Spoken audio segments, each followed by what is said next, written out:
Good morning and thank you for joining us on Breakfast Central this Friday morning. I am Osaugi Ogbon and we hope that you enjoy the next 2 hours with us. We have some of the most interesting conversations happening here in Nigeria and maybe in other parts of the continent. And I am Olive Emodi, very excited to be here. Thanking you for starting your day with us, or rather ending your week as well with us. It's the last Friday of the month. August has fast come to an end, and it just feels like it was yesterday we all said Happy New Year, and in a few hours we're going to be heading into the 9th month of the year. The pressure is getting worse. For those who feel like they had goals that they had and plans for the year 2024, do you feel like your goals for the year 2024 were met?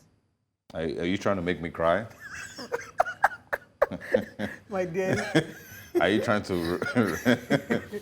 So I don't... But I think that reflects the mindset of a number of Nigerians, because this year took a different turn from what we expected. Many people had goals, dreams, and aspirations for the year.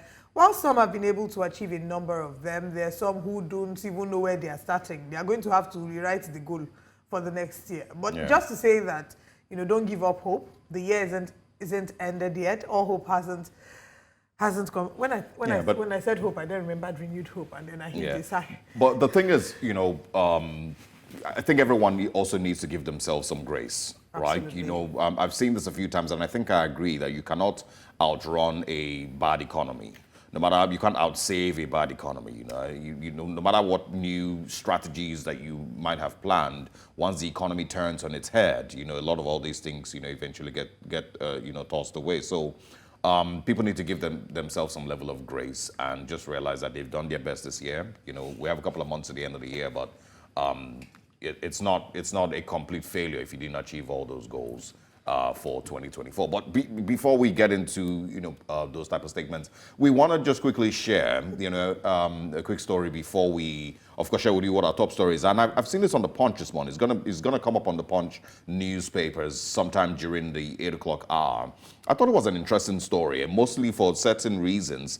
In the story, it says here, buttocks enlargement. A doctor declared wanted as client dies during surgery. It's a very interesting story. It happened here in Lagos. It says the doctor has been declared wanted. Her name is Idara Basi. She's been wanted in connection to with the death of a 36-year-old lady, simply identified as Abiola, who passed away during a buttocks enlargement procedure at a clinic in the Lekki Phase 1 area of the state. Now, some of the things that I found, pretty interesting were, of course, it's commonly known as the Brazilian butt lift. As a procedure, a cosmetic surgery that, of course, involves extracting fat from other areas of the body and injected it into the buttocks to create a fuller, rounder appearance.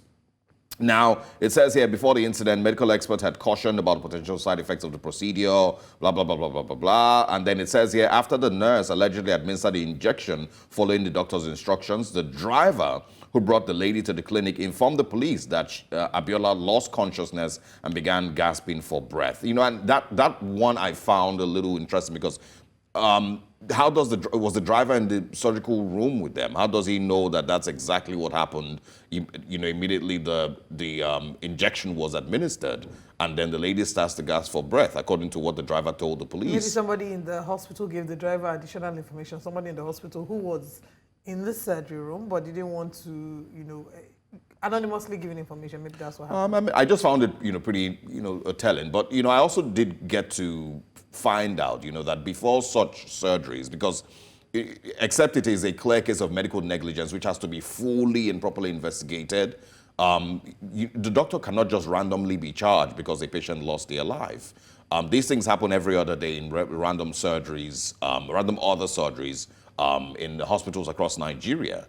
I don't know that a doctor can immediately just be accused of medical negligence and be, declared wanted by the police. Maybe because this one has to do with a buttocks enlargement, that's why, eyebrows are being raised on this particular issue. But in my opinion, there has to be the normal process of properly investigating by the medical councils, to find out exactly what may have gone wrong during that surgery. I also worry about the proliferation of plastic surgeons who may not be as qualified, because there is a trend of Brazilian butt lifts and all other aesthetic enhancements that people are going for.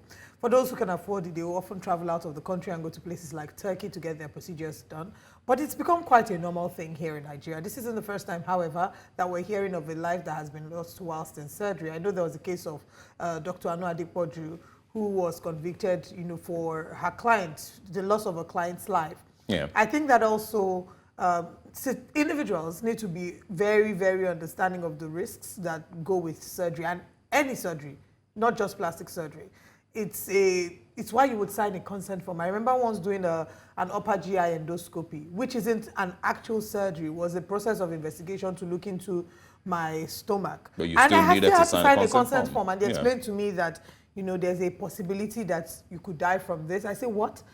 You're just putting a device with a camera into my stomach to look into my stomach. And they say, yes, it could get complicated. There could be a perforation of your tummy walls and you could bleed to death. Yeah. But it's not a common situation. It's 1 in 1,000 or thereabout. I can't remember the statistics. But I was made to sign before I went into TF. And just to be clear, signing, I know I brought, the whole consent form, perspective into the conversation, but signing a consent form doesn't stop, investigations Absolutely. into, medical negligence and all of that. And I agree with what you've said, that there is maybe a couple of them that aren't fully qualified to carry out these surgeries, but have been offering these services, to patients. We're and seeing a lot of eventually beauty, aesthetics, the beauty industry is being flooded with a number of people who are not medical doctors. Some of them, I don't know how qualified they are. They are setting IV line and giving you vitamin C drip and all these various drips. Back in the day, we only knew that the people who could set line for you are doctors and nurses. But now we're starting to see the beauty industry as well opening up, and and I don't think that the Medical Association is taking that very lightly. I don't think they're very pleased to see that I can go and study about beauty and then come and set line. This is something that people spend years to understand, because that maybe getting the wrong vein or just one wrong piercing can cause problems, medical complications. So I just think that my thoughts and prayers are with the family of the bereaved. I hope that investigation occurs into this story. And if there's any case of medical negligence, that be investigated. But also I think that individuals should understand the importance of the risks attendant with any form of surgery, let alone plastic surgery. So before you go, do your due diligence if you have to. I'm not speaking for or against. If you decide that that's the path you want to do, you better understand what the risk is. Just that. Okay. And they should stop blaming men as well. I've seen a few comments, where people are blaming men for making women get into, doing BBLs, because they're trying to please men. I don't think that's right. I think anybody who decides to undergo such a surgery has made that decision by himself or herself. You don't blame the opposite sex I agree for such a decision. You're a grown adult. I agree with you, because at the end of the day, it's all about it's from the inside. It's a number of things that come from yes, there is the element of societal pressure. I understand those who would say that there's the element of societal pressure, but you can't.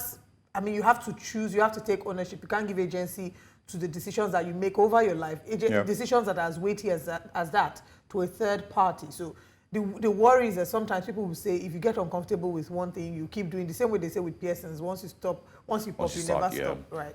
But of course, in Lagos, they say that it's an investment. It's now like Ajaero body. Yeah, to have a bigger backside. It's an investment into a greater future for you. You would know this, I'm sure. It's an area that you've done subsequent research. I just read books on it. All right. All right. Let's quickly share with you what our top stories are this morning, and of course, bring you breakfast headlines. This morning, federal government signs MOU with Boeing to boost aviation sector. What does this mean? We'll be looking at the details of the story. Good news, as Joe Ajaero returns to Labour headquarters after police questioning. So this means no more strike by Labour, and Nigeria is finally at peace. Federal government activates no work, no pay policy over NARD strike.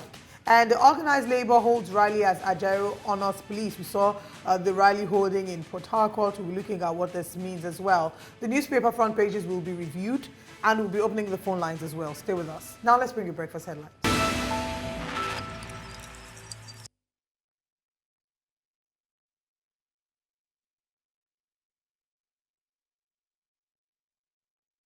Now, breakfast headlines begins with Joe Ajaero's police invitation. In a significant show of solidarity, the Nigerian Labour Congress Delta State chapter also joined their counterparts nationwide to mobilize and lead peaceful processions to state police commands in support of its national president, Joe Ajaero, who has been investigated by the Nigerian police for allegations of terrorism financing, treasonable felony, cybercrime, subversion, and criminal conspiracy. The labor leaders and members of the state marched through major roads to the State Police Command in Asaba to register their demands. Directly silence labor by putting such accusation on the leadership of NLC so that our voice will no longer be heard, via the agitations of Nigerian workers and the betterment of all. It is on that note today in the 36th state of the Federation, we decided to carry out this peaceful protest to let them know that in the event that anything happens to the national president of NLC, we are going to shut this country entirely down and nothing. We see it as the highest level of intimidation. And labor is being intimidated. And we are saying it's unacceptable to us. And that is why we are here today, to cry out and to cry loud. Let our voice be heard. That we are asking that they should not detain our chairman. He should be free because he has no hand in terrorism. As a labor person, he doesn't have enough money to sponsor terrorism. They know people that are sponsoring. But clearly allows us to invite so that you can come and hear from you. Do not let us preempt what will happen. We are aware of the directive of the national leadership of the NLC. But what I will plead with us here is that as you do this peacefully. And after the ongoing strike by resident doctors, the federal government has announced plans to enforce the no work, no pay policy against striking resident doctors. In a statement issued on Thursday, the Federal Ministry of Health and Social Welfare, through its Assistant Director of Information and Public Relations, Ado Bako, expressed disappointment over the Nigerian Association of Resident Doctors' decision to embark on a 7-day warning strike despite ongoing negotiations and government efforts to address their concerns. The strike, which began on Monday, was triggered by the unresolved abduction of Dr. Ganiat Popola, who was kidnapped 8 months ago. And also in the news, the Federal High Court in Abuja has dismissed a suit filed against anti-hardship protesters nationwide due to lack of diligent prosecution.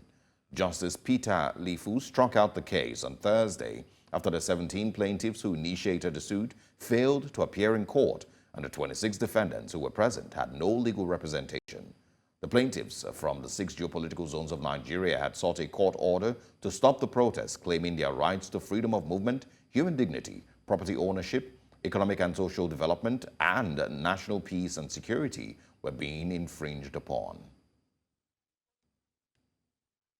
Still in the news, President Bola Tinubu is expected to depart Abuja for an official visit to Beijing, China yesterday, I beg your pardon, Thursday. In a statement issued by the president's spokesperson, Najuri Ngelale, President Tinubu will have a brief layover in the United Arab Emirates. And of course, in China, the president will meet with President Xi Jinping and also hold meetings with Chinese business leaders on the sidelines of the Forum on China-Africa Cooperation. President Tinubu will be accompanied on the trip by top government officials. And now to politics. The Independent National Electoral Commission, INEC, has accused Edo State political parties of not complying with polling and collation agents' nomination procedures. The electoral body recalled that in consultation with the political parties, the commission replaced the manual process for submission of the list of agents with a digital platform. And now the news moves to other parts of West Africa, where a Senegalese appeals court on Thursday upheld the life sentence of journalist René Bassini for his role in the 2018 massacre of 14 loggers in the southern Casamance region, while acquitting another man involved in the case. René Capan Bassini, identified as the mastermind behind the killings, was accused of orchestrating the attack in January 2018, where armed individuals rounded up and murdered the loggers in the Bayoti forest. And that's all on Breakfast Headlines. Let's now move back to Breakfast Central and get into our top stories. I am Osaogie Ogbonwa.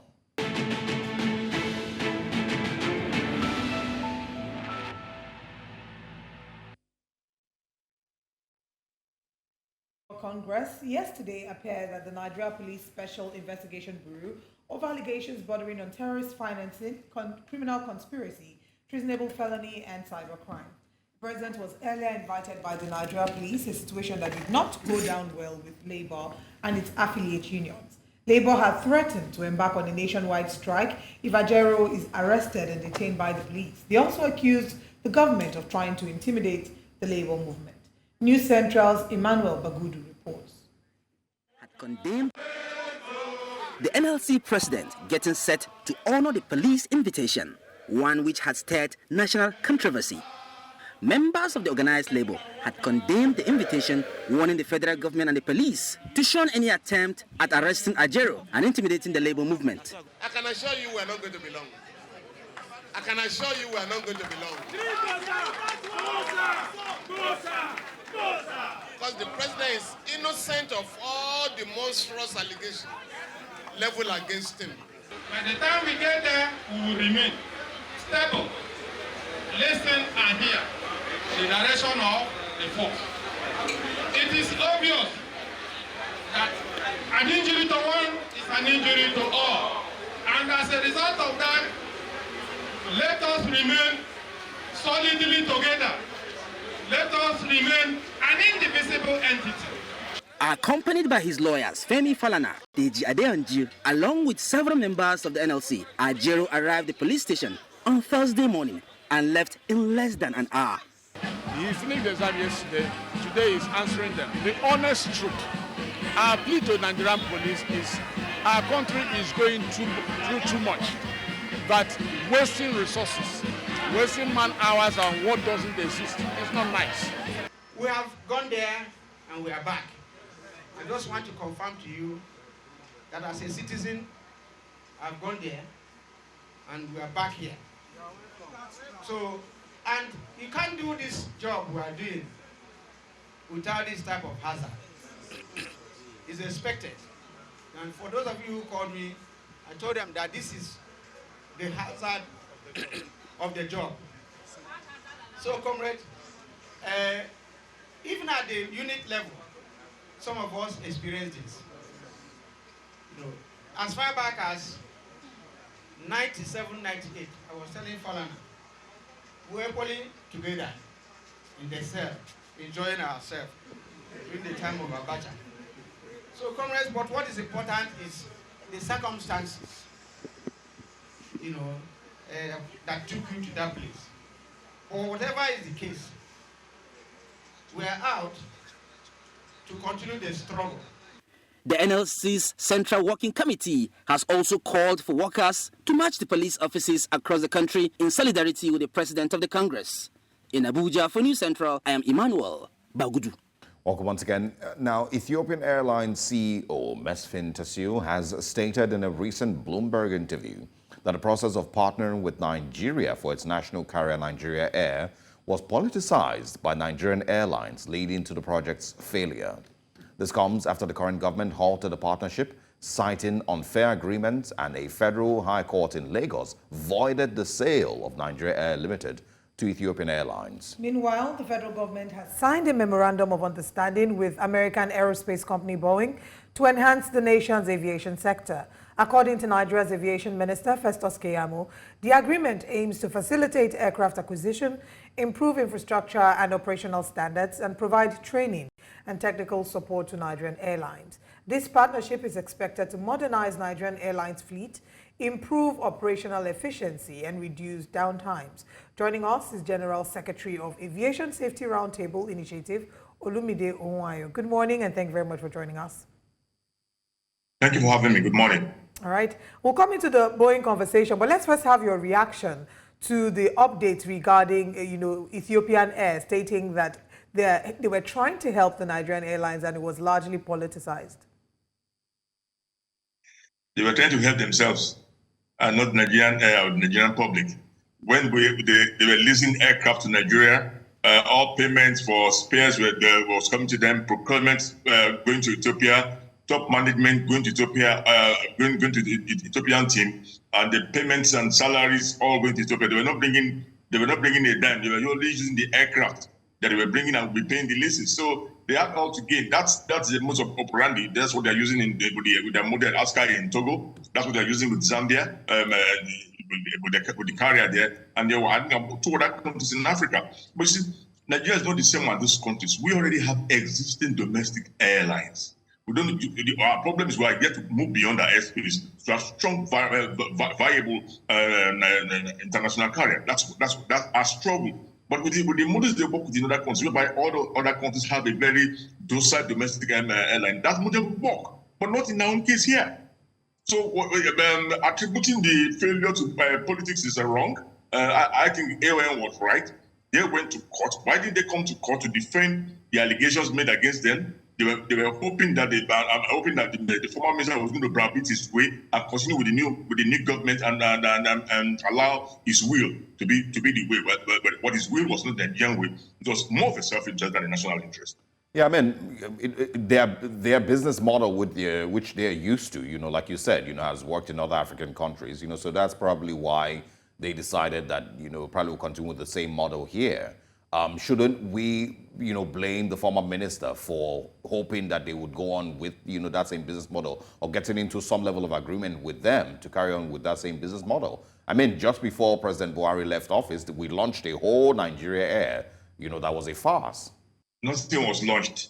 Oh, well. It was just a static display of an aircraft owned by Ethiopian Airlines to show that the Nigerian Air was existing on paper.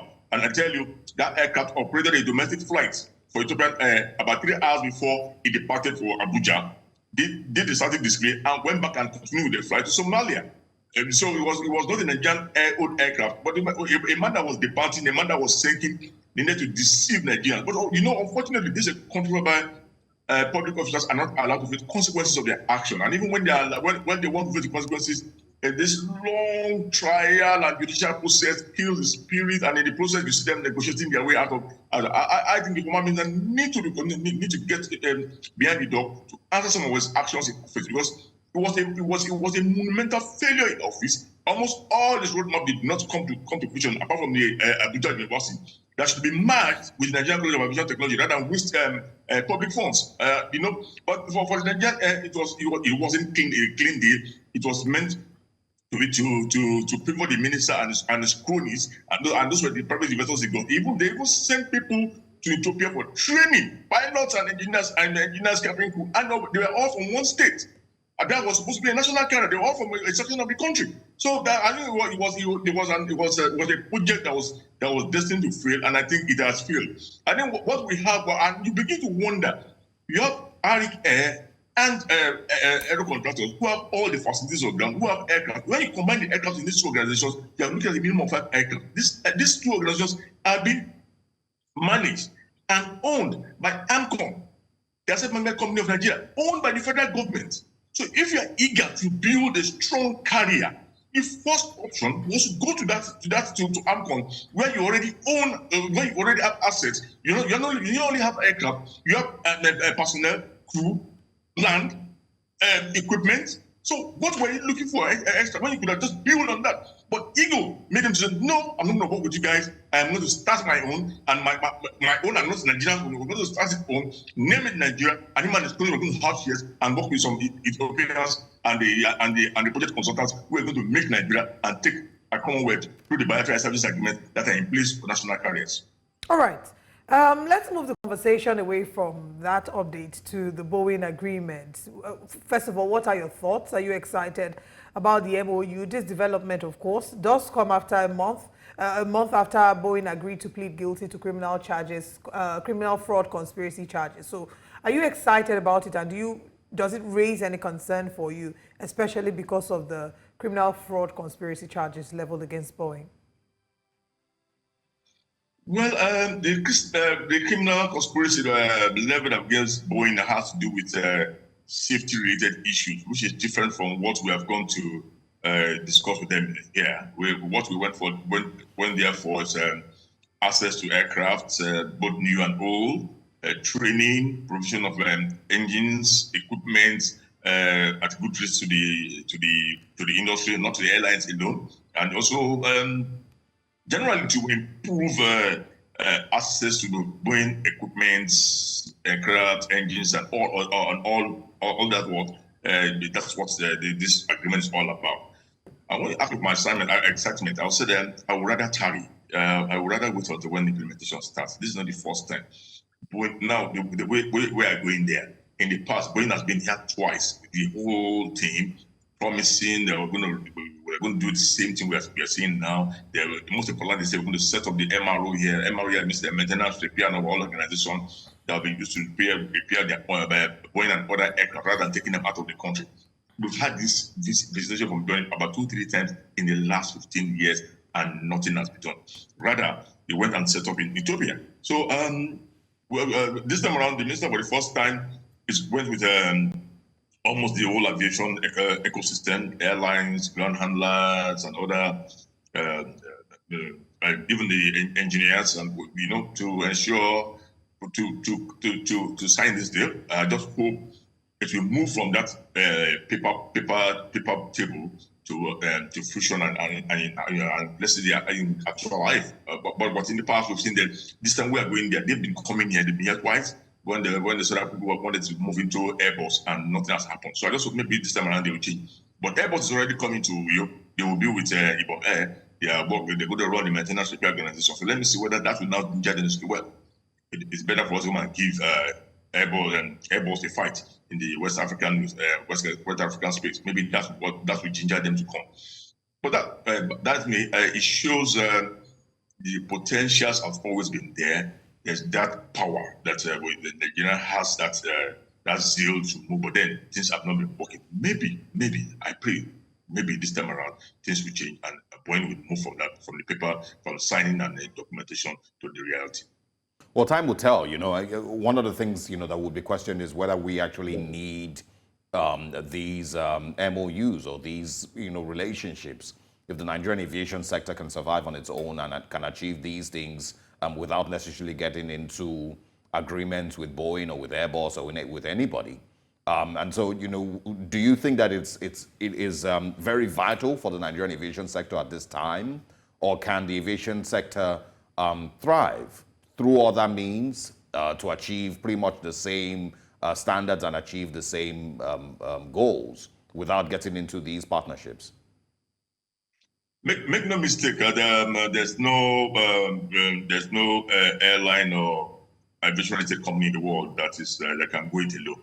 You need partners to get good rates. You need partners to help you bring down your cost of leasing and insurance, because it is those partners that would vouch for you based on the business they've been doing with you, and that helps your rating and helps you get good deals in the market. If you want to go beyond your routes, the routes you have on your schedules, then you need partner airlines that can take you point beyond. And again, if you need to set up a maintenance repair organization in Nigeria for aircraft for air to come in, you need these partners who would definitely eventually certify your maintenance hangar. And this is after this, it's after the certification, you are sure others will bring their aircraft in. So, and because the industry is dominated in dollars, you just have to meet with the international standard. There's no Nigerian standard in aviation. It's an international standard. You would have to meet. So when you have international standard as the benchmark for an industry, then you know you cannot go it alone. All right. But then will this change? That's what we pray for and what we want to see. I think my final question would be regarding how Festus Keyamo has fared so far. When he was first appointed to be a part of this cabinet, remember that there were a number of people who casted doubts as to his capability. In the past 1 year, some would argue that he's come as some form of a disruptor. There have been new policies, there have been movements so far. So what's your position, and how would you rate how he's performed so far? I thought you were going to save me from asking, from coming to this, from getting to this question. But now that we are here, I think we would just have to deal with it. I don't want to use the word disruptor. Don't let get carried away with that. I've noticed that his team spends so much time on social media, but even in the past, before we are not stopped criticizing them, before memos get to the agency, it's already in the social media and being signed and showed on this social media. The industry don't run social media. There are rules and regulations there, and there are the technical industry that are binding with regulations of international ICAO or so you need to align with those rules. And one of them is non-interference with safety-related issues. I repeat, non-interference with safety-related issues. The grounding of Ghana was not right, was wrong, and that has already contributed to the high fares we are seeing right now. That was a gross interference for the minister to direct the is supposed to be autonomous and not controlled by anybody within the industry, and that has effect on us. We are battling now to restore our category 1 certification from the FAA, and if we don't get it, we might have issues when we want to start operating into the US. So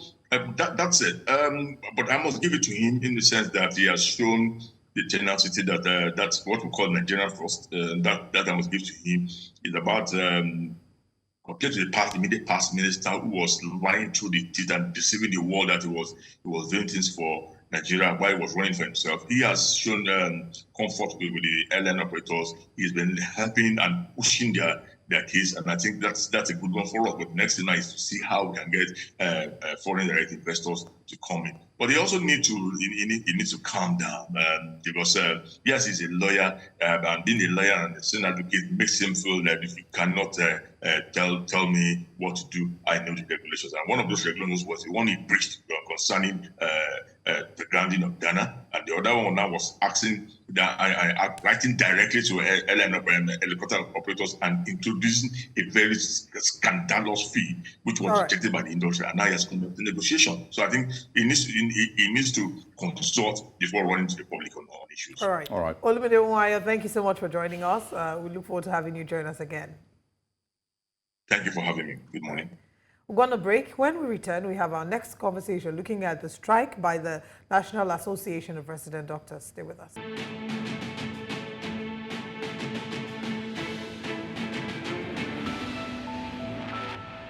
The Federal Ministry of Health has expressed disappointment and imposed the no work, no pay policy on resident doctors who embarked on a 7-day warning strike on Monday, the 26th of August, despite ongoing efforts to address their concerns. The strike, called by the Nigerian Association of Resident Doctors, NARD, is demanding the release of Dr. Ganiat Popola, a Kaduna-based doctor who has been in captivity for over 8 months. The ministry has been working with security agencies to rescue Dr. Popola and has made progress in addressing NARD's demands. However, NARD proceeded with the strike, prompting the ministry to invoke the no work, no pay policy to prevent disruptions to essential healthcare services. The ministry has urged resident doctors to return to the negotiation table to find lasting solutions to the challenges facing the healthcare sector. Joining us is President of the Association of Resident Doctors at the University of Abuja Teaching Hospital, Dr. Abba Innocent. Good morning. Thanks for joining us.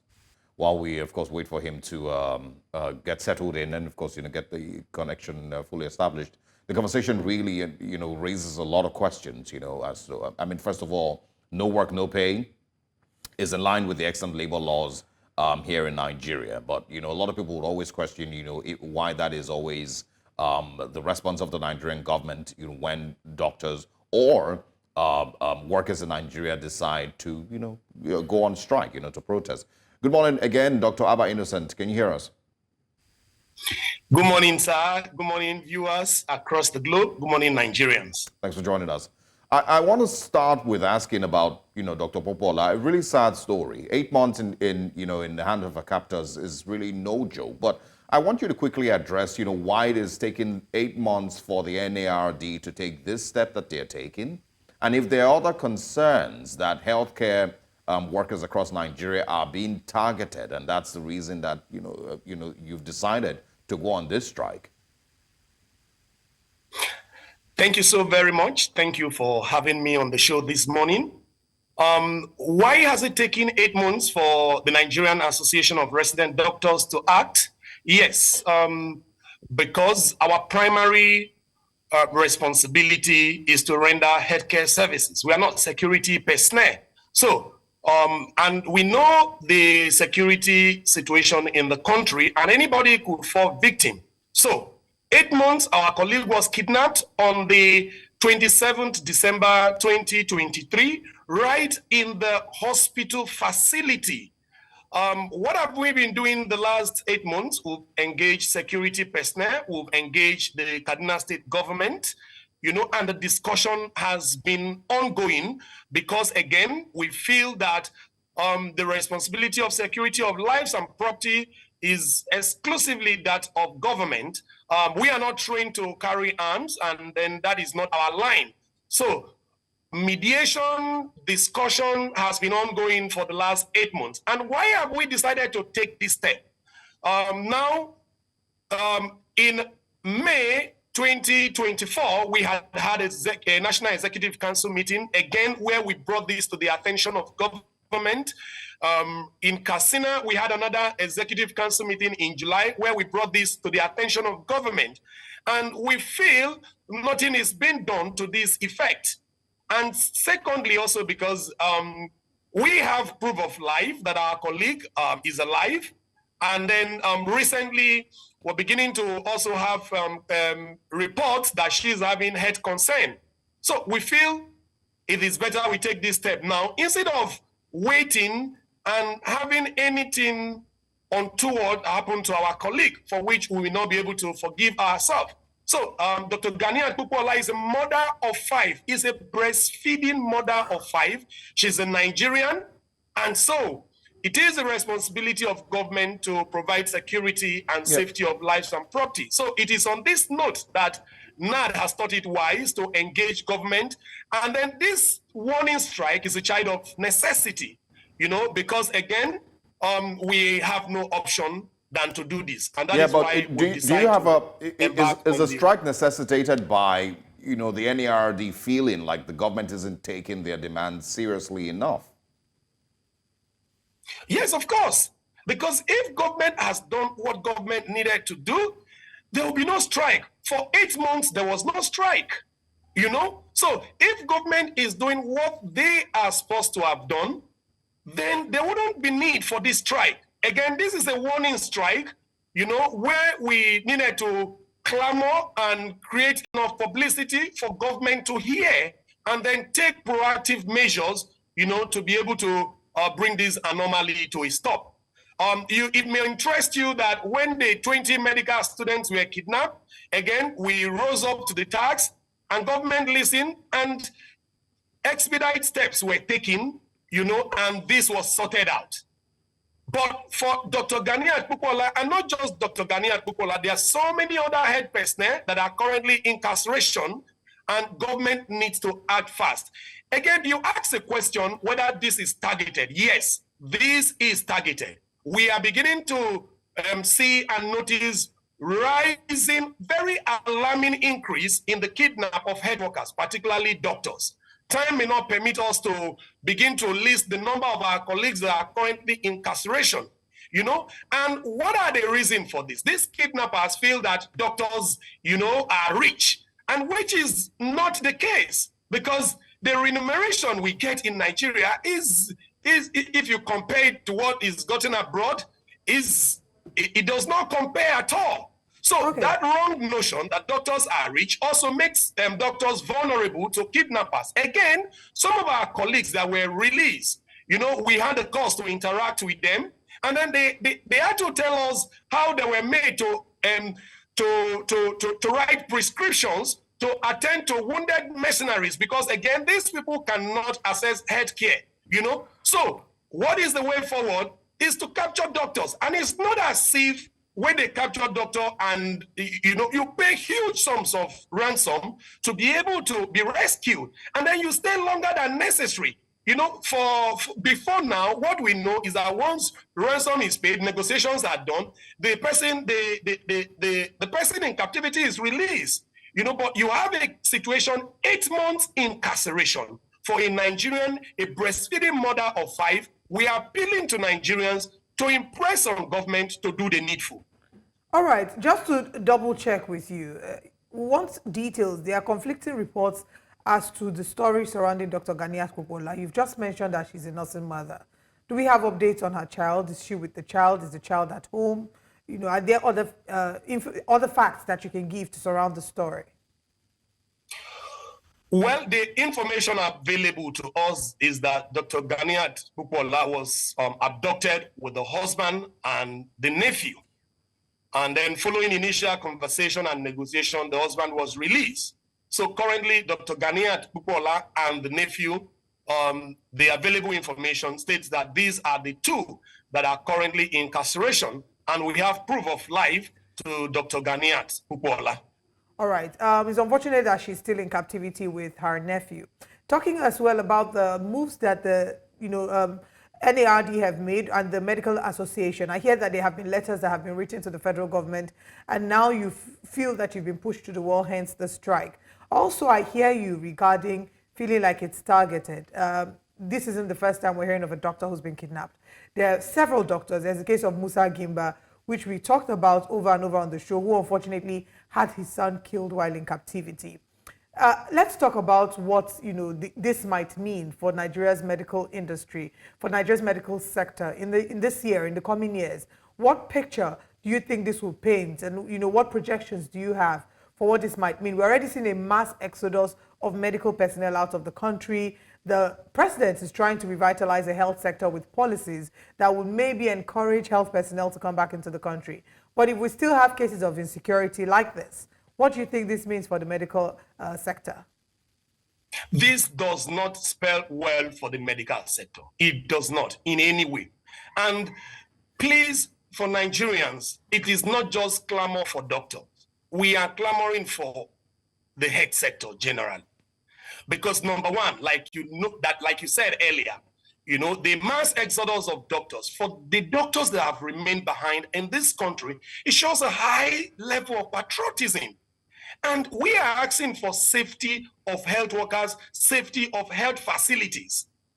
So this does not state well, because again, whatever effort you're making for diaspora return, because that is the balance of government, diaspora return, these people will not come back because if you have not addressed the issue that encouraged the mass exodus, then if you're putting measures to bring them, they will not come back, because nobody wants to come back to insecurity.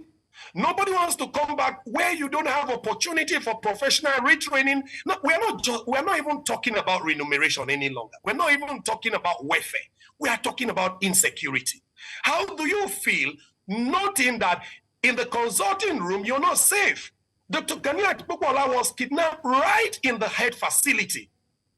So whatever effort you're making for diaspora return, and you've not addressed this issue, and there are so many of these issues, and insecurity has come to worsen it. If for any reason, it will even further encourage the mass exodus. And this is why we've noted this, and then we are calling on government's urgent attention that, Dr. Innocent, kindly hold on. Area. All right, kindly hold on. When we come back, would also like you to speak on the no work, no pay policy and how, what your reactions are to that. We need to take a short break, and then we'll return and have you address that. Stay with us. Welcome once again to Breakfast Central. We, of course, are still having a conversation with Dr. Abba Innocent on the strike by the Nigerian Association of Resident Doctors concerning the abduction of Dr. Ganiat Popola 8 months ago. Dr. Innocent, welcome back. Can you hear us? Yes, I can hear you. All right, great. Thank you. Let's quickly talk about the no work, no pay policy. It's in line with extant labor laws here in Nigeria. And so what is your reaction to that? Thank you so very much. Again, we are surprised that this is coming up, because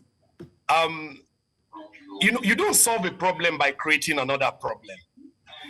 If you look at the situation currently, what necessitated this? If government and security agencies have lived up to the responsibility of security of lives and property, we wouldn't be here. So we did not just wake up to this. And we believe that the best way forward is to look critically at what is being said and then proffer solution instead of the no work, no pay by government. Again, this is not new to us who had this situation, but this is a matter of life and death of our member. If you look critically, if you look at that policy, we shouldn't be the one receiving that document. It shows somebody is not working. And it is the person that is not working, the person that did not work, and the person that has not worked that policy should apply to. Why was there kidnapped in the first instance? Why did this Nigerian, a very highly patriotic Nigerian, has to stay in incarceration for 8 months? That means somebody is not working. That means somebody has not worked. So this policy shouldn't be referred to us. All right. So what is the next move going forward? If you say that this policy should not apply to you and the government insists that it is part of our extant labor laws, what is the next step? What will the National Association of Resident Doctors do? Now, before you answer, or whilst you're answering, we'd like to please ask that you mute your television as the audio is interfering with our conversation. So yes, if the federal government says that it's no work, no pay, which is part of our policy, what next for the National Association of Resident Doctors? Thank you so very much. We are open to... I think your audio is muted. I think your audio is muted here. Thank you. I can hear you. All right, please go ahead. Go ahead. Yes, thank you very much. Again, the Nigerian Association of Resident Doctors is open to conversation. These few days, we've had a lot of conversation with government, and this is the idea. If you beat a child, the child cries for attention, you attend to the child. We've had a lot of interactions. Yesterday, we had a meeting with the Minister of Labor. We had a good discussion. We've had meetings with the Honorable Minister of Health. We've also had meetings with the National Security Advisor, and we are open to discussion. We did not just embark on this strike. We're just trying to draw government attention to this anomaly. And we believe if urgent attention is given and our colleague is rescued, we'll be back to work. Thank you. Are you disappointed with the approach from the Ministry of Health on this particular issue? Because you probably would have expected that the Ministry of Health will take sides with the National Association of Resident Doctors and, of course, with the healthcare workers across the country. So are you disappointed with the Ministry of Health? Well, for now, the interaction and the discussion has been very positive.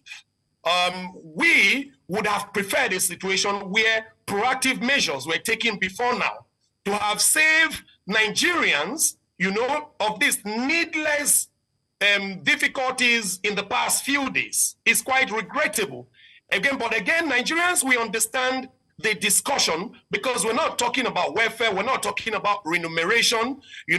As for disappointment, we would have expected proactive measures be taken before now. 8 months for a Nigerian in incarceration, and not just Dr. Ghanaian, but for the so many other health workers in incarceration, the so many other Nigerians. We believe that if government rise up to the task of security of lives and property, it will save everybody, Nigerians, of these needless difficulties that they've had to go through. All right.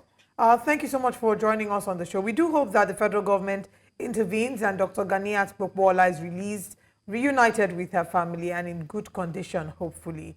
Thank you for your time with us. Thank you for having me. All right, let's take you through a recap of the conversations and share with you what's coming up next on Breakfast Central. The government signs MOU with Boeing to boost aviation sector is a conversation we had with Mr. Odunayo. And we also talked about federal government activating the no work, no pay policy over NAT strike. Dr. Abba Innocent joined us for that. Organized labor holds rally as Ajaero honors police. But that's not all. Let's share what's coming up next.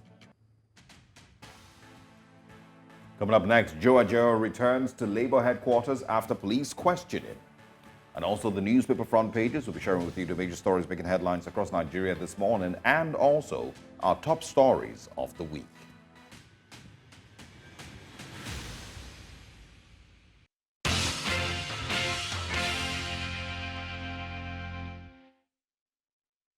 Welcome once again. And now let's get into the newspapers. Share with you the major stories, big headlines across Nigeria this morning.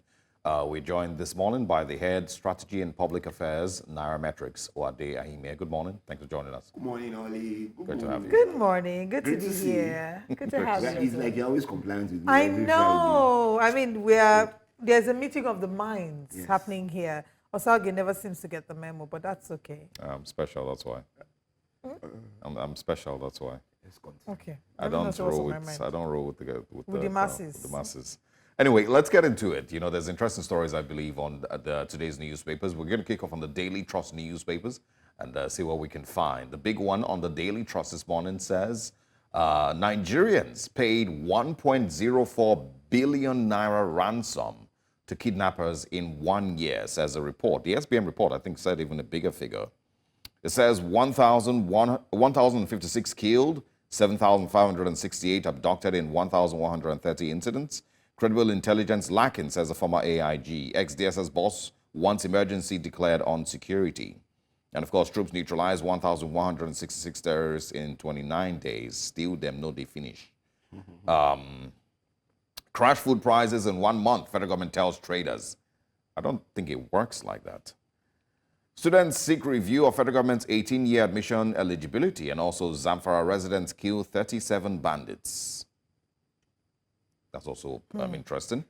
I returned $10,000 to please Allah, says an airport worker, and just one or two others. CBN report warns of rising financial strain for citizens. And of course, we just spoke with Dr. Abba Innocent. Strike, federal government slams no work, no pay policy on resident doctors. Of course, you're striking for the release of Dr. Ganiat Popola, who's been held captive for 8 months. All right, let's move away from that conversation now to the Punch newspaper. On the front page of the Punch newspaper, the big story, presidential fleet, 200 families displaced as NAF demolishes houses. Soldiers deployed in sight, property owners demand compensation, federal government keeps mum. Ajaero honors police summons, false terrorism allegation. No work, no pay threat, won't stop strike, resident doctors said. Buttock enlargement doctor declared wanted as client dies during surgery. Osage started the show with that. Canada ends visitor to work permit policy. Governor's jobs bazaar. State wages rise by 900 billion naira. Tinubu okays 50% electricity subsidy for hospitals, others.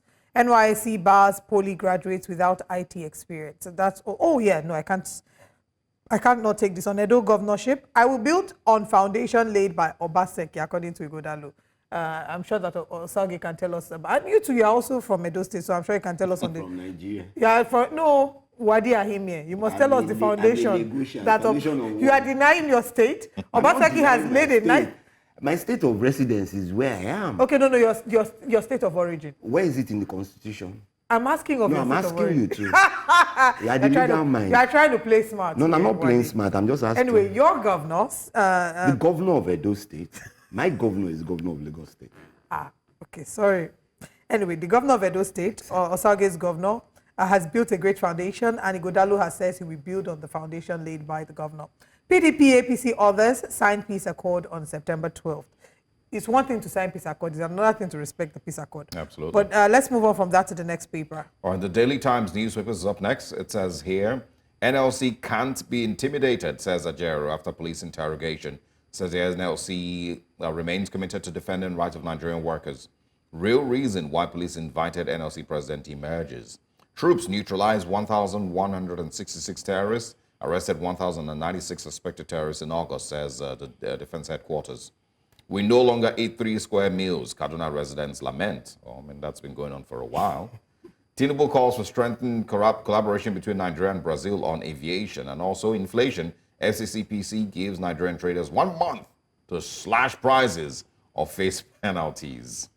Warning strike will evoke no work, no pay policy, federal government tells NARD. I think we should start with the story in the Daily Trust. We'll eventually get to the NARD and others, and Joe Ajaero.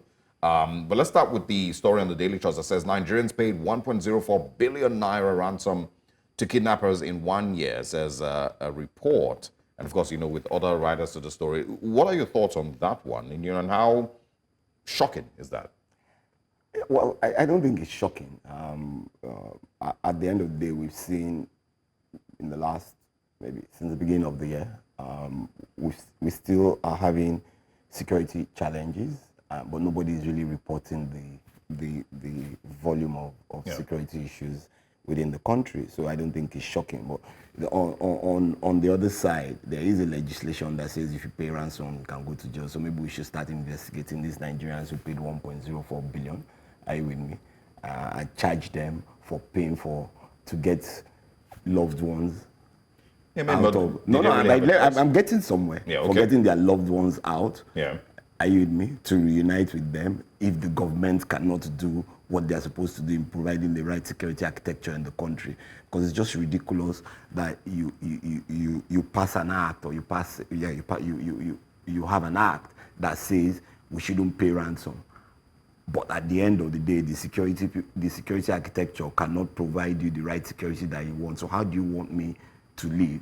And 1.04 billion is a lot of money. Yes, it is. It is a lot of money. And, it's even possible that it's way more than that. The SBM report, says... these are those who spoke. Yes. Yeah, so those who haven't spoken about the ransoms that have been paid. You mentioned this morning the doctor who has been in captivity for 8 months. And the last I heard a couple of days ago was the government says, they are in touch with the kidnappers. That's not what we're talking about. And that's why the strike is on.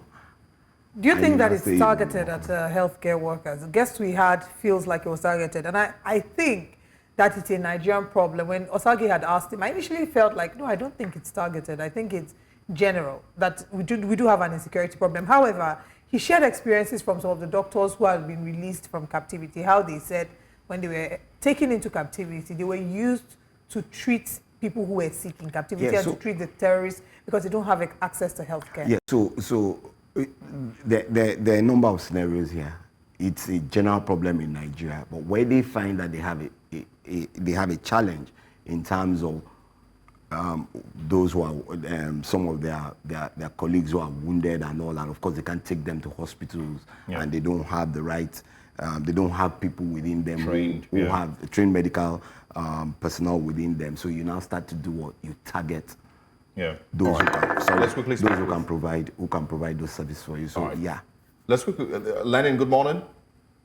Good morning, Osage. Good morning, Oli. Morning, welcome. Go ahead. Quickly talk about this kidnapping. I just saw the statistics and I'm so shocked. I feel like weeping as a Nigerian. Like 1,000 plus Nigerians killed in a year. 1.something trillion naira ransom paid. Bear it in mind that 1,000 plus people that died these are people that they know, like the press can see. The ransom 1.something trillion is the one 50 million, 30 million. What about the 100,000, 200,000, 50,000 that people pay? Those ones are unaccounted for. And the funny thing is that these people are not doing anything about it. It's a failure from somewhere. People are not being held accountable for something like this. Remember when kidnapping was graduating to Abuja, remember how proactive they were shaking because it was getting to them. So now these things are happening outside of Abuja. They don't care. I always say that these people, they don't have us in mind. The 1,000 plus Nigeria that we killed can be me, can be anybody, can be anybody. Now imagine 1,000 plus people in the field, like in the farm. These people, 1,000 plus, they are doctors, they are engineers, they are farmers, they are children, they are our mothers, they are our fathers. These people don't care about us. It's only when it affects them, that is when they care. Let me tell you something, please. Let me just give me one. If you give these people, if you tell them that their federal allocation is in Sambisa Forest, I bet you in 24 hours, they will do something about it. They should go and take their federal allocation in Sambisa All right, thank you, Forest Lenin. or wherever they banded. They will do something about it. Thank you. Thank you, Lenin. Did you hear the last part of what he said? If you tell a number of politicians that their allocation is in Sambisa Forest, that they will go and fish out these terrorists to be able to get the money. So basically what he's saying, in essence, without saying in those exact words. No, I mean, it's pretty just saying that it's not a priority. That it's not a priority to them, and they're not really fighting terrorism. And that's where we started from. Even the media is no longer capturing disinformation on terrorism in Nigeria. I know your News Central is doing a lot. I remember the one that happened, I think it was in Borno, just during the End Bad Governance protest. But there's so many of them. Yeah. But nobody's saying anything about them. It's just been swept under the carpet. And it's and also, what are your reactions to the federal government's threat of, or rather, they slammed the no work, no pay policy on these resident doctors who have chosen to, go on strike in order to get the government to free their member? She's been in captivity for 8 months. They've been discussing for 8 months. They've not been able to get her out. Some of them have been gotten out, maybe their families and friends have been able to raise, maybe they're part of the 1.04 billion ransom that has been paid in the last 1 year. But it is obvious that the government or the administration, and it's not just this administration, it's something that has been ongoing, is not prepared to tackle insecurity. That's my opinion. And so the standard is, if you don't come to work, you don't get paid. That's fine. At the end of the day, ASU went on strike for almost a year. No work, no pay rule. And when they came back, they paid them their backlogs. But they'll come back to the negotiation table. But of course, that's the first threat. We won't pay you. That's fine. How many of these governments or states or sometimes the federal government delay in the payment of salaries of workers, of Nigerian workers? We know some states have backlogs of salaries for God knows how long. Some states have not paid the minimum wage of 30,000 for God knows how long. And then the first thing you do is, strike. If I'm not getting paid, before now. So what's the essence? Of course, that also includes pensions that are being owed. But I found a story very interesting, and that is the story on the Daily Times. It says the inflation, FCCPC gives Nigerian traders 1 month to slash prices or face penalties. I'm not sure that's the way that it works, except, we don't know much about economics here. Demand and supply, let's even start from that. So FCCP, even if the head of the FCCP or the spokesman of the FCCP is not an economist, are you with me? But there are basic things that that where supply goes down and demand is higher, prices are going to skyrocket. And where there is enough supply and demand is lower, then prices will crash. But the fact remains that supply is limited, and there are a number of factors to it. Insecurity, logistics issues. Are you with me? Yeah. I spoke about this not too long ago, and those are the things that you need to look at. And I give an analogy.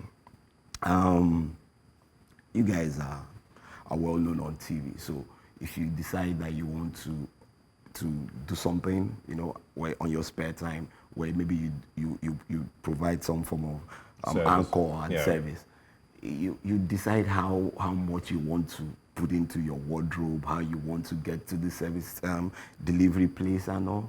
So if I decide that I only want to wear natives and all, and I meet a Babaruka or something who sews buy my materials and sews it and it looks sharp and puts the right embroidery, and it costs me 30,000, and you decide you want to go into one of the shops on Allen and buy it at 50,000, your service delivery price, and then you take an Uber rather than leave at 11 for a 2 o'clock appointment and take a bus, maybe 2 buses and get there. So these are things that, so when you understand all these things. Kindly hold on, apologies, please. Good morning, please go ahead. Good morning to you in the studio. Good morning. What's your name, please? Good morning, go ahead. Sir. Yeah, thanks for the opportunity. You see, I'm particularly worried this morning in view of the level of insecurity that is rampaging the whole country. And as it goes, it appears that the soldiers were even overstretched, such that they will have to start protecting farmers in the farm. And the repercussion of this is that there might be food shortage if insecurity is taking different dimensions, such that farmers cannot even go to farm. And in all of this, what we have as leaders is such that they seem to be taking more beyond what is expected to take care of the nation. And we need to reason again and come together as Nigeria if we want to take this country forward. The issue of petroleum and the likes too is what has made things to be very high in this country. And we have this good, we have everything, and we can take it to our advantage. By now, if I were the president, the NNPC should have been dealt with those at the helms of affairs of NNPC. Today, they will tell you the petroleum, the refinery will start working, will be producing. Tomorrow, they postpone it again. Why we have the second largest refinery in Africa, which wants to start production, and it appears they are frustrating the export. If the president wants to do something, they ought to have suspended all these people, set up a good committee to deal decisively with people so that we can have a functional country. Because as it stands now, it appears that things are really falling apart and the centers do not hold. Everything is on the high side. All right. Common man cannot afford to feed themselves again. So as a nation, we need to unite, come back together, we should be productive, and there we can drive our economy and we begin to have a country that we can have peace and harmony. Thanks for the opportunity. Thank you very much for joining us. All right, I want us to take another story that looks like some measure of good news. On the Punch newspaper, before we come to the big story, Tinubu okays 50% electricity subsidy for hospital and others. That's something to be excited about. I know that part of the End Bad Governance protest demands included a reversal to, to what the previous rate was for both fuel subsidy and electricity as well, power. So this looks like good news. Even if you can't get 100%, at least you can get 50%. But the question is, even if you are getting the 50%, are you getting adequate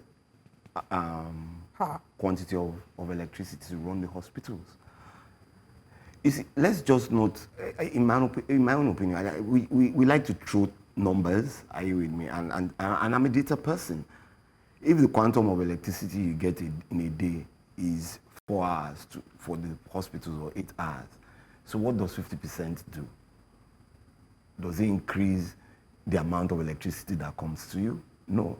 It just means that your bill will go down 50%. Yeah. Does it change the fact that the services that are going to be provided are going to be just for 8 hours? I mean, we'll be on electricity supplied for 8 hours and alternative sources of electricity for 16 hours. And these are also additional costs that comes into running these hospitals. Let's create a system whereby where the infrastructure is in place, the right pricing comes in. It's about demand and supply. Yeah. And that's where we started from. FCCP says, oh, crash the prices in 1 month. Like the caller said, farmers can go to farms. Maybe 50%, almost 50% reduction in farm production. Are you with me? Now, when you go harvest, you need to pay rental to get your harvest out. That's additional cost. It costs you so much money to move it from farm to market. That's additional cost. Who bears it? The consumer. Yeah. So let's cut all these statements or cut it in 1 month. Like a lot of them are really just knee-jerk reactions. Exactly. And I think that a lot of times what the Nigerian government does, or representatives of the Nigerian government in MDAs across the country, what they do is punish citizens for their own incompetence. And I agree with you. And then throw something on the front pages of the media and say, oh, we're acting upon it. So the question is this: 50% subsidy, how is it being implemented? Who is monitoring it? How do you know that the teaching hospitals and hospitals are going to get this? The lines that run power to the hospitals and teaching hospitals, are they separate from the ones that run power across the whole community? Right. These are realities, and let's stop. All right, I want us to quickly take that big story, please, before we go to Ajaero. On the Punch newspaper, about families that have said presidential fleet, 200 families displaced as NAF demolishes houses. I've just gotten the details from the Punch. It says landowners of Nualege, I hope I pronounced that correctly, Abuja, ejected by the federal government, have called on government for compensation. But this is more than 200 families. They are located, is a rural community along the Nnamdi Azikiwe International Airport Road in Abuja. They've been reportedly rendered homeless following the demolition of their homes to accommodate an extension of the presidential air fleet. The demolition was carried out by the Federal Capital Development Authority at the request of the Nigerian Air Force, the Punch learned, and subsequently, the displaced residents were forced to seek shelter in nearby communities, including Zamani, Sauka, Giri, Ido, Gwagwalada, and others. Details of the PAF project and its funding were not available, but there are indications the project will soon commence as NAF personnel had been mobilized to the project site ahead of construction activities. Does this sound like a government that is really, really concerned about its citizens, there to serve its citizens? You displaced 200 families to extend presidential fleet. Or am I missing something in this story? So let's, when it comes to these things, and I think I spoke about it not too long ago, but so let me use the same, let me bring you to the context of what it really is, or what I think it really is. Because we're always so careful, and like I said, I'm always so careful about when I see the headlines. There is a process in place. Are you with me? Yeah. All property, land, sea, air, belongs to government. They said they gave them a 2-month window. And so there are questions there. Are they original landowners?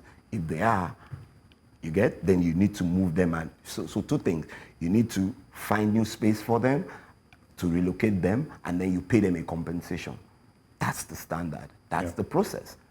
Now, if that hasn't been done, then there is a problem. But if notice has been given and you're saying, oh, the people who are supposed to provide, it's not NAF. NAF is, okay, this is what, whether it's the Ministry of Environment or the Ministry of Lands, are you with me? Yeah. And so you move them and you pay them a compensation. We have different stories, in fact. Only we need to understand the process. Okay, go ahead. And that's where I think, in my own opinion, we always tend to miss the point. The process is, if you're original landowners, government owns all land. Absolutely. Exactly. So, but if you're original landowners, you have title to those lands. So if they're going to move you, then they will move you, and not just compensation, they will get you a new place and then compensate you for moving into that new place. So the question is, knowing if those were original landowners. But the residents are not. The residents are saying something different. So the question is, has all that been done?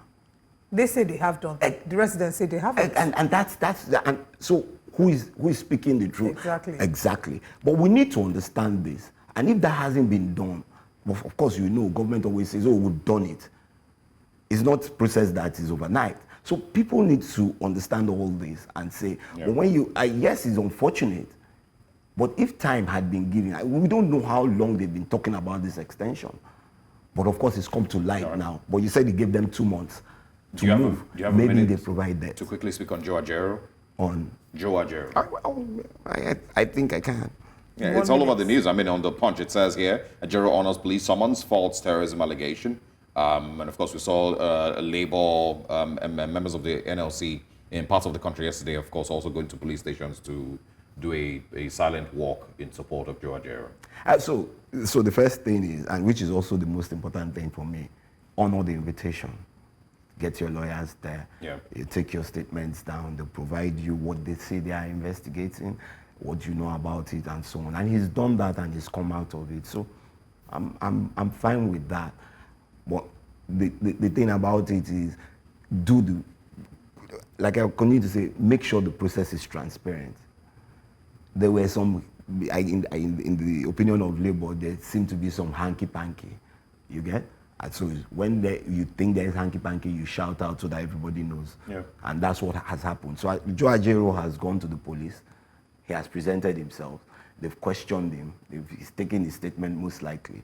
And they've released him. Yeah. And if they find out that there's nothing that he needs to be billed for, or he's been billed on personal recognition, of course, that is fine. I've repeatedly said it, because we need to go. I've repeatedly said it, that it's really, what we're seeing is just evidence of lack of faith in the criminal justice system. And I agree. Yeah, because if it was as simple as the process that you've described, now there's nothing. You go, just go in and explain. You go home. And because finally, for me, we tend to make the mistake that the judicial system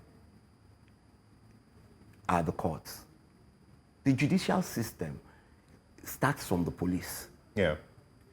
All the way to the court. Correct me if I'm wrong. Yeah. So when we're talking about judicial reforms, it must start from the process of how those who create this, who ensure that security is being provided, takes it to the next stage, which is those who will go to court and prosecute it. Yeah. And that's it. All right. Wade Ahime, thank you very much. As always, interested in hearing your thoughts on these big issues. New Central will play its part. We'll continue to follow up on these stories and see where they lead, and of course bring these reports to you. Thank you very much for stopping by once again. For your time. Thank you for having me as always. Have a great weekend, everyone. All right. Stay with us. We'll take a very short break. When we come back, we of course will get back into our top stories this morning, and sharing with you also our top stories of the week. Stay with us.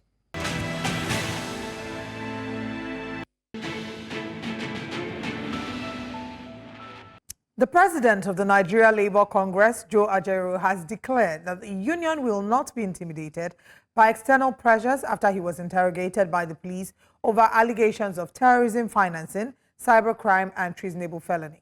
Ajaero, accompanied by prominent human rights lawyer Femi Falana and Deji Adeyanju, described the allegations as baseless and said the NLC remains committed to defending workers' rights. Solidarity forever. Comrades, I want to thank every one of you.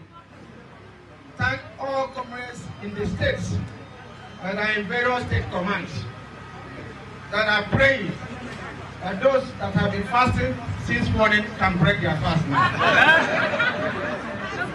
Comrades, the labor movement is worth dying for because of the patriotism and commitment. Labor movement is one of the biggest pan-Nigerian organizations. Our patriotism from the days of colonial government to even the period of the military is unshakable. We are more patriotic than any other institution you can think of in this country. And we are going to continue to be that. Ajaero's appearance at the police headquarters was in response to an invitation which he initially missed due to unforeseen circumstances. The Daily Post source revealed that the interrogation was a friendly interaction as Ajaero was summoned to find out about one of the protesters who was one of the tenants of Labour House. Joining us is managing partner, Paradigm Solicitors and Advocates, Oloyede Oyediran. Good morning. Thank you for joining us. Good morning. Thank you for having me. All right. Isn't it quite interesting, the display that had to happen because Ajaero was invited by the police, and Labour was really on standby. Some places there were procession that was being held in solidarity just in case they decided to hold him. So what do you make of this whole situation between the Nigeria police and Labour, even maybe going back to how it all began with the police visiting Labour House, raiding a floor on Labour House, and how they've carried out their activities so far? Okay, let me take it the way you started and end the way you ended. It is expected that labor union, labor leaders will react that way by which they have reacted. It's a show of solidarity for the leadership of the labor union in Nigeria. So when labor leaders across Nigeria were making moves saying they want to protect the leader, protect Ajaero, protect the institution, it was proper, it's fine. I see it as a show of solidarity versus show of solidarity on the police side. So let's go back to how it started. You see, before the invitation, there was what some of us describe as a raid on the NLC headquarters. First, people will think, why would the police come at that hour when they went there? Good enough, we've been able to get an answer from the police that we are looking for somebody who is wanted, not just in Nigeria, but as a terrorist suspect or a terrorist financier who has been not only in Nigeria, but in other countries. The Interpol has declared him to be so, and so they had the information that he was in that building because he's a tenant of that building. And so for me, I listened carefully to the critics of that act by the police. I was waiting for one thing. Was there a search warrant by which the police entered into the premises? I didn't get that answer to be in the affirmative. So I presume that there must have been a warrant by which the police has attempted to search the premises. If there was, then I would say that is within the rights and the powers of the police to enter a premises and conduct a search. That's if there was. If there was. Yeah. And I had said earlier that I want to presume that there was, because who issues a warrant? A magistrate, a judge of the High Court. It wouldn't have been so difficult for the police to approach a magistrate, High Court, for a warrant to search that premises.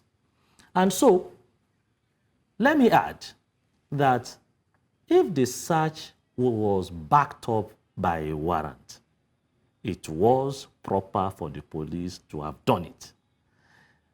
And the law on warrant and searches gives the police a stronger power to extend the purpose of the search beyond that which is listed in the warrant to the discovery of any other document that the police considers necessary and useful for the investigation for which the warrant was issued. So the police is entitled to say, the warrant we have to search these premises entitles us to look for A, B, C document.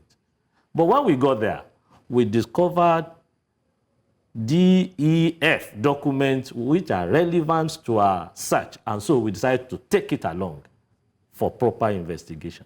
So again, I say that that was proper for the police to have done. So then again, the police has failed to disclose the purpose, how do I put it, the particulars of the person. Is a failure of disclosure by a public officer. But you see, because we have not had anybody who has utilized the Freedom of Information Act to make this request for this information from the police and get a court order compelling the police to disclose what is the particulars, what are the details around this person who we are looking for, then we cannot yet say that the police has failed to disclose. Then again, even if there has been a request for a public information from the police, which is a public officer, don't forget that even the Freedom of Information Act makes provision for the refuser to disclose if that disclosure would affect international security, national security, will compromise vital security of Nigeria. Yes, it was expected, it was proper for the police to have thought that the person we are looking for will land is a tenant of the labor house. If the person is a tenant of the labor house, the landlord, which is the labor union itself, is expected to have the details of the tenant. So if you are looking for my tenant, the laws, different laws in Nigeria, let me use the one on disclosure of public information, for example, says that if you are in a business, you should have the information about your customers. Our banks will come to us and say, we are doing KYC, know your customer. They want to know where you live. If the address you gave to them is actually correct, it's actually where you can be looked for. So it was expected that the labor, the NLC has done that. It's a due diligence, which was supposed to have been done on their customer, on their tenant who was coming in to take a property from them. So the police will now be right to demand such information from the landlord about the tenant. So again, I say that that was proper on the part of the police.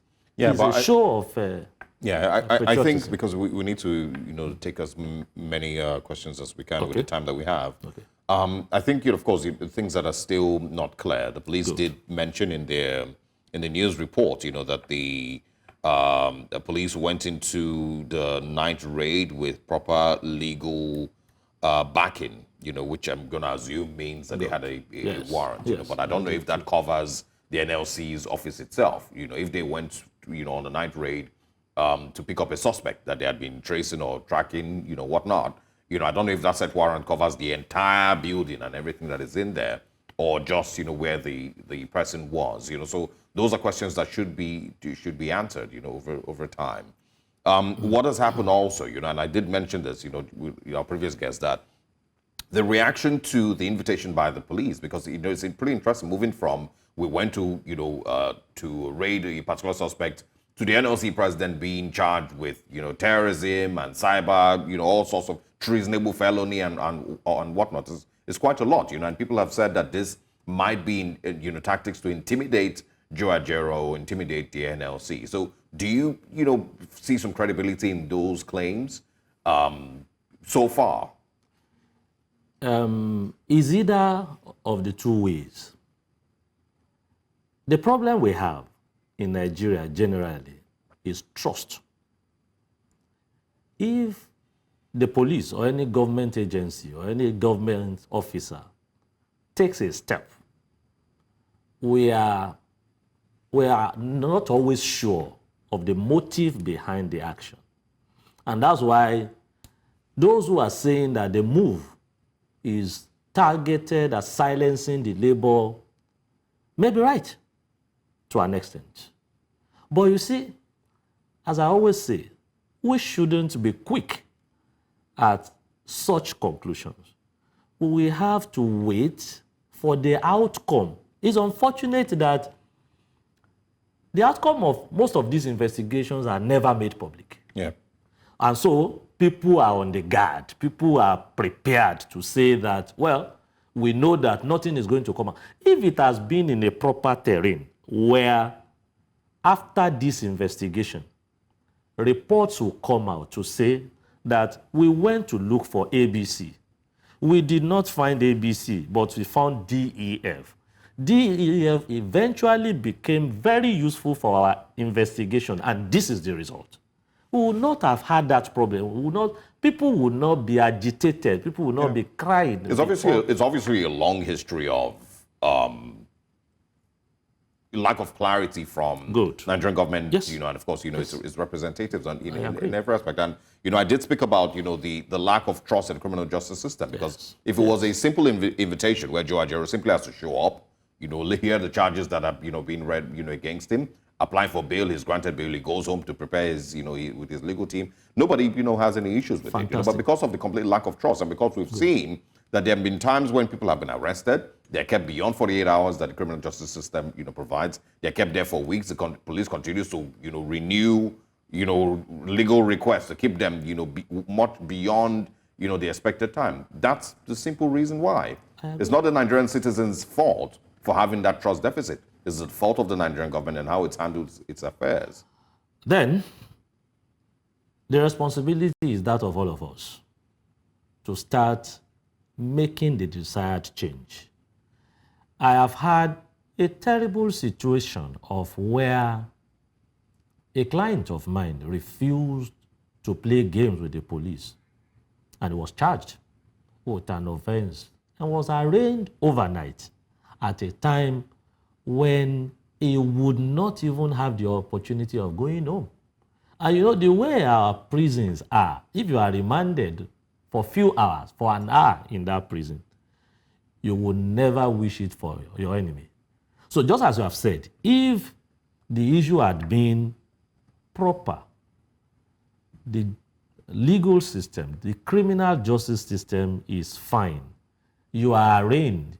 You anticipate no fear as to whether or not this arraignment is going to turn positive or negative against me. If I'm arraigned, I will go, prefer an answer to the charge, prepare my defense, do the defense, and I would be left out of the hook. But there is another angle to that. In Nigeria, somebody has said that somebody must be guilty of something. It may not be that which But you there are would charged. always be something to But there will always be hold you something. with, If know, you are correct. invited now, I mean, the police officers, the investigative officers will start by telling you to do your biodata, your history, when your mother was born, when your father was married to him and all that. So as to be able to identify one thing which you have not been doing well, or if you have not done well, and they will latch on that and say, okay, this is the issue. So it's the same thing. All right. We unfortunately out of time. Oluyede Oyedinro, I truly enjoyed, hearing you, break down your perspective on these things. A lot of Nigerians are very, very upset, with the way things have turned out. But I think you've been able to explain properly. Thank you very much for stopping by. It's my pleasure. Thank you very much too. All right. And this is where we, of course, we'll be wrapping up this morning. But, I think we have time to just quickly, in a minute, share our top stories of the week. My top story of this week has been the conversation concerning Dr. Ganiat Popola. And the reason is because, it's another opportunity for me to once again express the fact that we don't have proper consequences for incompetence in Nigeria. And the fact that a person has been kidnapped and held in captivity for 8 months, 8 whole months. It's a different case if this person was declared missing, right? Then we will say, okay, well, I mean, it's a missing person. We've had people missing for years and eventually show up. But we all know, including the police, that this person is being held in captivity for 8 whole months. And at the end of this debacle, whenever this ends, if God willing, she is returned this week, next week, anytime, we still will not be able to put it to the Nigerian police force that they failed. The people in charge of policing in those regions will go home and have no punishment for failing this person for 8 whole months. There is no standard with which incompetence is too bad in Nigeria. And that's why the incompetence continues. There is no standard, no metric with which we can say this level of incompetence is unacceptable in Nigeria. And that's why we continue with this same cycle. The next persons who are kidnapped will maybe stay there for much longer than 8 months. And it's the same reason that we probably have people on bandits and terrorists on TikTok showing off money that they've received from their victims. The boldness with which they can post those videos tells you that they fear nobody, not even the Nigerian police force. And the reason is there's no metric for incompetence that we would not accept in Nigeria. It's pathetic. And that's my top story for the week. All right, and my top story for the week, following from that, is, of course, the story regarding the chairman of NIDCOM, Bike Dabiri. She did release the photo of Amaka Sonberger, who had made some allegations, I wouldn't say allegations, threats, on TikTok of poisoning people from the Yoruba tribe as well as the Edo, which we strongly criticize. We do not support that in any way, shape, or form. But Abike Dabiri came highly criticized on social media. She was criticized because they said she didn't make reference to, she didn't speak up when Lagospedia and all the other people who have fueled bigotry in Nigeria did their actions. And I can understand her perspective. Of course, NIDCOM is her jurisdiction.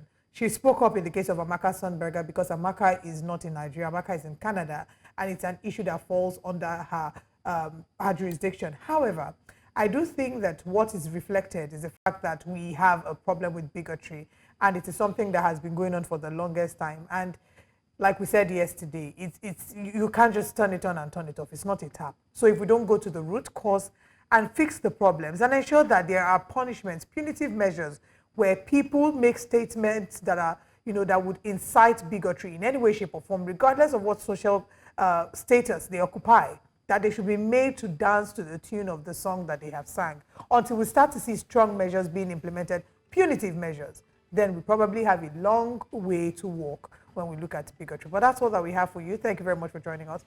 As we wrap up the show, I'd like to give a very, very big shout out to my auntie, Oluwatoyin Olusonya Onodele, the Jewel herself. Thank you so much for being a blessing in my life. And this weekend, we wrap up celebrating your birthday. All right, we'll see you again on Monday. I am Olive Emodi. And I am Osaogi Ogboa. See you next week. Bye-bye.